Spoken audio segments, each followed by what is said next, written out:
encore une révélation à vous faire écouter aujourd'hui. Ainsi parle le prophète Eli Pada. Alassane Ouattara, ton départ est dans le fracas du déshonneur. Alassane Ouattara, écoute la parole de l'Éternel. Toi qui as cru que ton intelligence et tes alliances étrangères étaient un rempart éternel, sache que le maître des temps et des circonstances a décrété la fin de ton bail. Le Seigneur me montre une scène d'une tristesse infinie. Je vois un homme marchant seul dans les couloirs d'un palais déserté. Les dorures se ternissent sous ses pas. Ce ne sera pas un départ dans les fanfares, ni sous les acclamations des sommets internationaux. Daniel 4, 31. La parole était encore dans la bouche du roi qu'une voix tomba du ciel. Apprends, roi Nebuchadnezzar, qu'on va t'enlever la royauté. Le décret est scellé. Tu partiras, non pas comme un bâtisseur, mais comme celui dont le nom sera associé à la division et à l'amertume. L'humiliation sera ton manteau, car tu as refusé de t'humilier devant la majesté de Dieu. Et vous, ministres orgueilleux, vous qui vous pavanez dans des cortèges de luxe pendant que le peuple croupit dans la misère, vous qui avez bâti des châteaux sous les larmes des veuves et des orphelins, l'Esprit me dit de vous dire, le temps de la cueillette est arrivé. Je vois vos portefeuilles ministériels devenir des chaînes de fer. Je vois vos résidences surveillées devenir vos seules patries. Vous avez mangé le pain de l'oppression, vous boirez l'eau de la confusion. Aucun de vous ne pourra sauver l'autre. Dans votre chute, vous vous accuserez mutuellement et la trahison sera votre dernier langage. Malheur à ceux qui vivent à leur aise dans Sion et en sécurité sur la montagne de Samarie. C'est pourquoi ils s'en iront maintenant en captivité à la tête des captifs. Et les cris de joie de ces voluptueux cesseront. Tout ce système que vous avez cru infaillible, cette machine de contrôle et de puissance, le Seigneur va souffler dessus. En un jour, en une heure, la structure s'effondrera. Je vois des valises bouclées dans la précipitation, des passeports refusés et des amis d'hier fermer leurs frontières. Le Seigneur humilie le gouvernement pour que la Côte d'Ivoire sache que le pouvoir appartient à Dieu. Vous serez dispersés aux quatre vents, cherchant une terre d'asile qui vous refusera le repos, car la terre réclame justice. Ésaïe 29, 5. La multitude de tes ennemis sera comme une fine poussière. Cette multitude de terribles sera comme la paille qui s'envole. Et cela arrivera tout à coup en un instant. Pourquoi cette chute humiliante? Pour que le peuple de Dieu respire. Pour que la justice ne soit plus un mot vain dans les tribunaux corrompus. Le Seigneur me montre une Côte d'Ivoire nouvelle qui naît de ses décombres. Une nation où le mérite remplace le népotisme, où la paix n'est pas imposée par les armes, mais par l'amour. Les exilés reviendront, les cœurs brisés seront pansés. Mais pour que ce jour arrive, la corruption doit être extirpée par la racine. Et cette racine, c'est ce gouvernement qui s'est érigé en idole. Malgré la dureté de cet oracle, le Dieu d'Eli Pada est un Dieu de miséricorde pour celui qui se repent. À toi, chef de l'État, et à vous, membres du gouvernement, le temps de rendre compte est là. Si vous ne rendez pas au peuple ce que vous lui avez volé, si vous ne libérez pas les captifs et ne demandez pas pardon à la terre, votre fin sera plus amère que celle de Jézabel. Je scelle ces paroles par le feu de l'esprit. Ce qui est écrit dans les cieux doit s'accomplir sur la terre. Que les sceptiques ricanent, que les puissants tremblent. Quand la tempête se lèvera, vous vous souviendrez qu'un prophète est passé parmi vous. La Côte d'Ivoire sera libre, le joug sera brisé et la gloire de l'Éternel éclatera sur les ruines de l'air. L'orgueil humain. Maranatha, le Seigneur vient pour juger et pour régner. Et ceux qui font sur Barbeau à travers les lots, à travers ce qu'il mange, c'est pas beau. Il est exposé. Il n'est même pas protégé. La mort est déjà dans le pot de Barbeau. Il est entre le marteau et l'enclume. Sa femme, là, a mangé l'argent de Dadogo. Ce qu'ils font sur lui, Barbeau, là, il parle encore. Il est où? Je ne vous ai pas dit. Il a peur de ce que Dieu va faire de lui. Mais il n'a pas peur de vous. Celui qui va le dégager, lui aussi ne va pas rester. Celui qui va le dégager, lui aussi ne va pas rester. Et là, maintenant, le choix de Dieu vient sur pied. Lui, là, il sera dégagé. Et quelqu'un d'autre va aussi dégager celui qui l'a dégagé. Voilà. Je ne peux pas détailler la personne. Parce que si je donne la personne, ça les aide beaucoup. J'ai entendu que les Ivoiriens préparent les mouchoirs pour nettoyer, pour pleurer. Les mouchoirs pour pleurer. Les cercueils pour enterrer. Que les Ivoiriens se préparent pour des cercueils, pour des morts. Et j'ai vu, qu'est-ce qui se passe? Je voyais votre président Alassane Ouattara qui se retrouvait dans un sommet. Et puis, on est en train de lui donner des conditions de ce qu'on lui demande dans la grande loge pour avoir une autre médaille. Et on lui est conditionné de sacrifier son pays. Et il a vendu une boîte. J'ai vu, on lui a donné une boîte. La boîte, en rechange, il vendait les Ivoiriens à la grande loge. Et le sang des Ivoiriens, j'ai vu, c'est comme si on a donné quelque chose à Alassane. Il n'a même pas le cœur sur son pays. Il s'en fout. Le peuple va se révolter de la manière qu'il va vouloir faire passer les élections. Le peuple va se lever. Et là, ça sera le chaos total. Il n'y aura pas d'élection. Guillaume Soro ne sera pas président. Barbeau ne sera pas président. Il est déjà très mal entouré. Dieu devait lui faire grâce. Quand Dieu l'a envoyé en prison, il a fait que lui donner sa Bible. Il lisait tous les jours. Vous ne voyez pas qu'il prêche la Bible? Mais quand il est sorti de la prison, au lieu de continuer le bon chemin là, il a entouré des quoi? Des loups.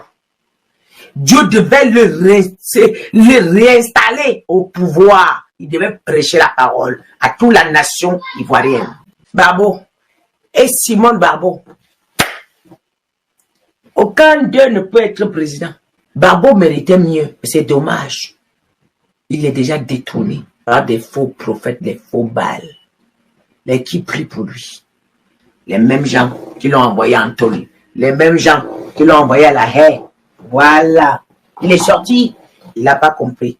C'est eux qui l'ont envoyé, maintenant c'est eux qui sont venus. C'est eux qui sont allés en prison le visiter. Il faut qu'il soit reconnaissant, non? Ah! Quand je viens de vous dire, j'aime trop Barbeau, je ne suis pas contre lui, je l'aime beaucoup. Mais il est mal entouré. Là où vous avez mis tous vos exploits, là, mon Dieu m'a dit non. Si Dieu me dit que Barbeau va être président, je serai content. Ni Simone. Je serai content. Mais c'est pas ce que j'ai vu. Barbeau, j'ai dit, Barbeau ne sera plus président. Écoutez bien. Et pourtant, avant sa sortie, c'est ce que Dieu lui réservait. Mais les gens ont détourné. Les faux balles là ont déjà détourné. Barbeau ne sera pas président. Parce qu'il est avec les gens que Dieu n'aime pas. Barbeau ne sera pas président. Soro ne sera pas président. Blé Goudé ne sera pas président. La délivrance du peuple ivoirien sera dans l'accélération totale. Draman Ouattara, c'est un cadavre qui va pouvoir pas des élections. Et de deux, Draman Ouattara est déjà mort. On ne peut pas stopper cette guerre. Quand vous priez, si vous priez pour qu'on le stoppe, ça ne va pas stopper. Il va emporter beaucoup de vos gens qui sont candidats à la présidentielle. Il va descendre beaucoup de personnes. Il va détruire beaucoup de personnes. Beaucoup de maisons seront dévastées. La pluie, elle va parler en Côte d'Ivoire. La pluie, le vent, la tempête, le feu, la pluie, la tempête, le feu, la pluie, Elle est la descente, la voilà qui tombe. Et Guillaume Soro ne servira plus la Côte d'Ivoire, même dans toutes les circonstances, jusqu'à le jour de sa mort. On voit le cœur des Ivoiriens qui est blessé, la blessure est profonde.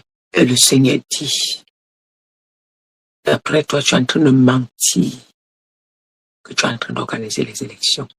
Tu n'organises rien, tu es en train de truquer. C'est fini pour toi. Tu ne prendras pas de pouvoir. La femme qui est devant Barbeau, une barrière pour qu'il avance. Et cette femme est plutôt une malédiction pour M. Barbeau. Priez pour Laurent Barbeau. Parfois, vous le voyez debout, vous pensez qu'il est en santé, il n'est pas en santé. Laurent Barbeau crie la nuit quand il dort, ce monsieur. Tout son corps, on dirait que c'est broyé, comme si on a émietté tout sa chair.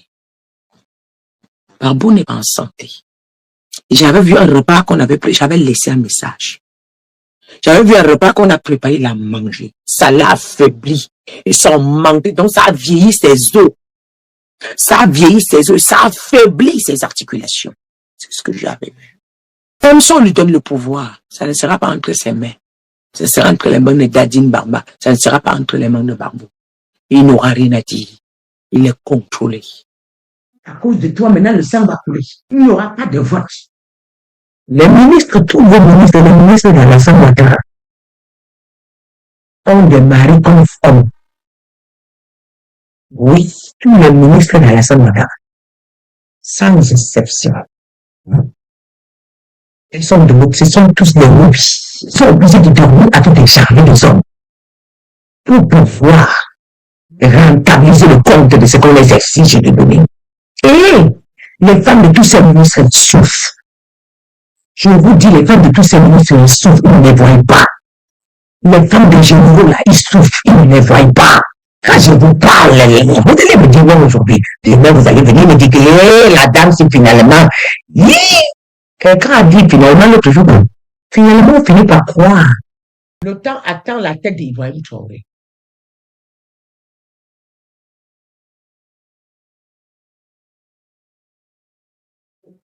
Le temps attend la tête de Tiani. Le temps attend la tête de Assimi Goïta. Voilà les trois personnes que le temps attend urgemment. Maintenant, je viens vous annoncer ma. Pendant que vous serez en train d'attendre, venez, vos avions là vont cracher. Vos avions vont cracher. Vous allez comprendre que le Dieu qui a créé le ciel et la terre est le même Dieu qui a créé l'Europe, est le même Dieu qui a créé les Africains. Et vous saurez désormais qu'il y a un prophète qui existe. Voyez-vous. Vous n'allez réussir aucun coup d'État. Je demande quand même aux Maliens de se mettre à genoux. Priez. Pendant que je suis en train de prier, vous-même soyez en prière pour me soutenir. Parce que c'est une guerre que je m'en vais combattre. Soutenez-moi. Venez-moi au secours. Soutenez-moi. Ne me laissez pas dans la guerre seule. Soyez en esprit.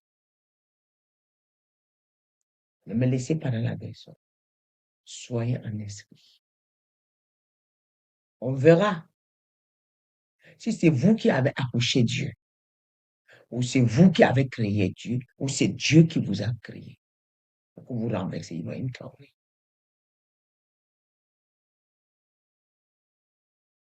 Oui, on verra.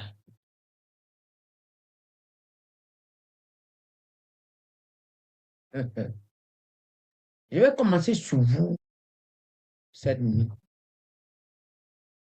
Quand j'ai fini, même si c'est à quelle heure, avant de dormir, mon Dieu va me dire que ma servante est balayée. Sinon, je ne ferme pas mon œil. Parce que ce que je vois dans l'atmosphère est costaud. Je suis Ibrahim Traoré. Celui-là, yes, c'est costaud. C'est-à-dire que c'est un réveil que vous ne devez pas voir venir. C'est-à-dire que quand il y a un coup d'État, pendant que vous pensez que vous allez respirer et le second vient, vous pensez que et le troisième devait réussir. Ils savaient que le premier il peut échouer, mais le deuxième il peut échouer, mais le troisième ils sont sûrs qu'il allait réussir. Oui, c'est ce que j'ai vu.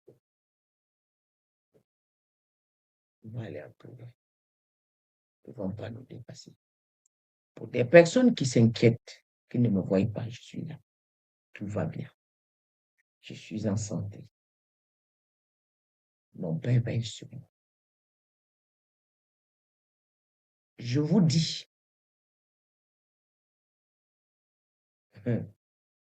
maintenant c'est l'heure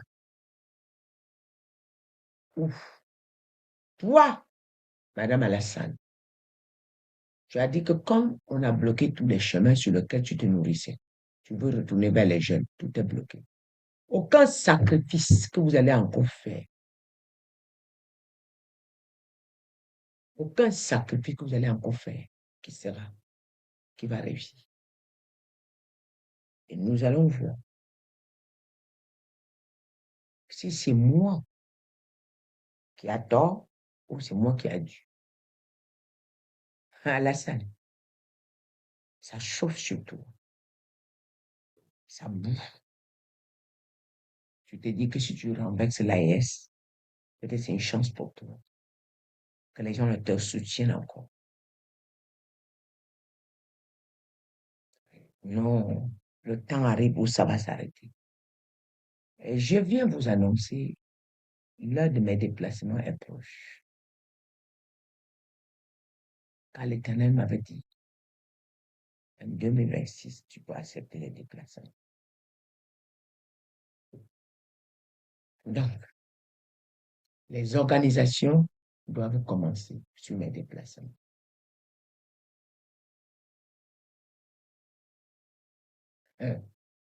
Alassane Ouattara, pendant que tu es en train d'organiser les coups d'État sur le Burkina, tu seras surpris.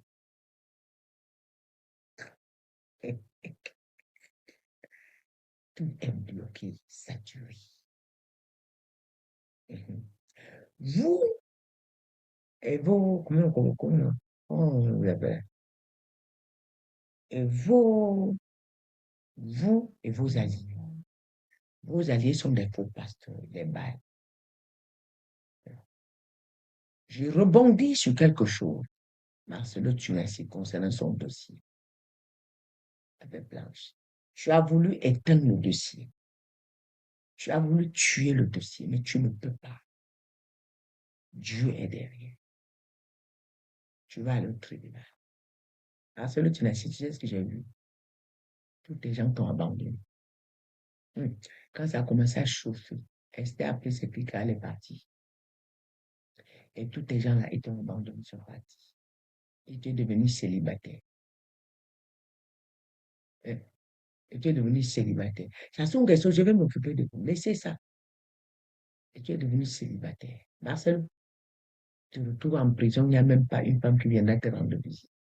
Tu as dit que, elle est forte, elle a tenu parce qu'elle était en mission.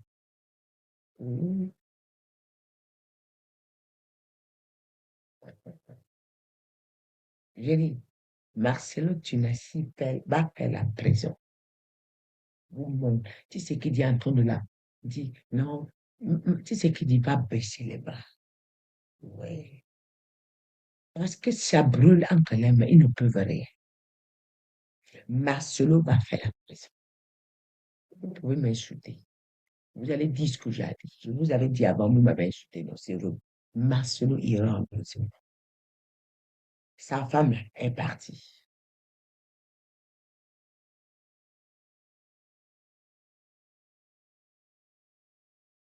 Je dis, ne me prêtez pas des révélations. Il paraît que sa femme enceinte, ce n'est pas mon dossier là-bas. Moi, je dis laissez-moi, quand je suis assis là, c'est comme un livre que je dis. Donc, je ne suis pas sûr ce qu'il paraît. Non, non, non. Je transmets ce que je veux. Les catalogues s'ouvrent devant moi. Je lis ce que Dieu nous montre. Je dis Marcel ira en prison. Et là, Marcelo est en train de les menacer que si vous ne tuez pas le dossier de Blanche, si vous n'arrêtez pas le dossier, je vais balancer tous les secrets. Et Marcelo, on veut t'empoisonner. Fermez ta bouche. Et puis, dis ça que ce que dit est vrai. Non? Parce que tout ce que vous dites dans le secret, je viens baisser ici. Marcelo, on veut t'empoisonner. Hmm. On veut t'empoisonner. Pour que tu pars comme ça avec la bouche fermée. Parce que si toi, tu ouvres ta bouche, ce sera amer. Il y a trop de secrets, beaucoup de hommes de Dieu.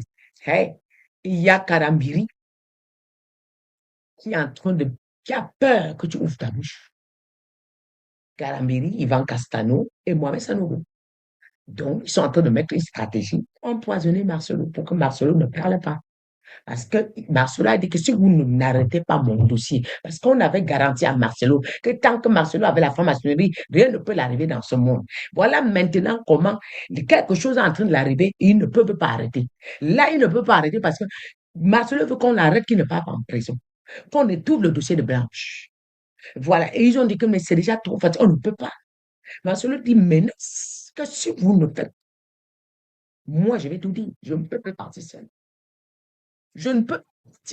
Comme vous m'avez dit que dans la franc-maçonnerie, on est protégé. Vous m'avez dit que dans la franc-maçonnerie, on est protégé. Vous m'avez dit que dans la franc-maçonnerie, rien ne peut m'arriver. Et c'est quoi ça? Regardez, j'ai perdu ma femme. Maintenant, encore la même. Parce que tu as prêché sur ta chair. Quand vous avez dit que j'ai tué la mère de mes enfants, c'est pas ta femme, c'est la mère de tes enfants. Tellement tu as peur de Esther. Tu as dit que c'est la mère de tes enfants. La mère de tes enfants. C'est pas ta femme. Toi-même, tu te vends, hein? Toi-même, tu te livres, hein? Je t'avais donné un conseil de ne plus trop parler. Que c'est par tes paroles là qu'on te prend. Alors les gars, on se dit à la prochaine, portez-vous bien et j'espère que vous avez donc kiffé ce que je vous ai donc proposé aujourd'hui. Je tiens déjà à vous le redire que dans cette église médiatique, nous allons tout faire pour toujours vous renchérir avec des choses vraiment hors du commun. Merci déjà pour les partages, les likes. Ça fait vraiment plaisir de voir votre engagement dans cette église médiatique qui ne pourra jamais tomber. Et nous croyons que à force que le temps, à force que les choses viendront vers nous, nous allons faire l'effort pour toujours vous les transmettre comme il se doit, au temps voulu et en temps voulu. Portez-vous bien et j'espère que vous kiffez déjà cette nouvelle vision de cette église médiatique parce que nous ne sommes pas là juste pour privilégier une façon de faire. Nous testons quelques petits trucs afin que nous puissions comprendre vos attentes au quotidien. On se dit à la prochaine. Bisous le bon les gars. Bon.